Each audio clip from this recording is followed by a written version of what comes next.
দেখো, কোনো একটা ছেলে আপনার জন্য কেঁদেছে বা কেঁদেছিল আর আপনি তাকে হারিয়ে ফেললেন, এর মানে এটাই যে আপনার পরিবারের পর সেই একমাত্র ছিল যে আপনাকে বিনা স্বার্থে ভালোবেসেছিল।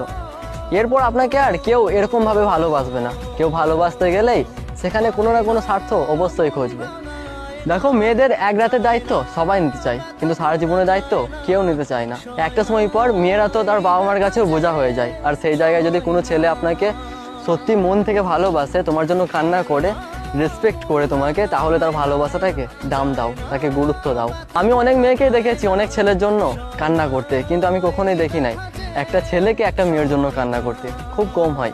মেয়েরা তো যে কোনো কিছুর জন্য, যে কারোর জন্য চেয়া ভ্যা করে কান্না করতে শুরু করে, কিন্তু ছেলেদের ক্ষেত্রে এরকমটা হয় না। ছেলেদের বুক ফেটে যায়, তবুও মুখ দিয়ে একটা টু শব্দ বের হয় না, চোখ দিয়ে এক ফোঁটা জল বের হয় না।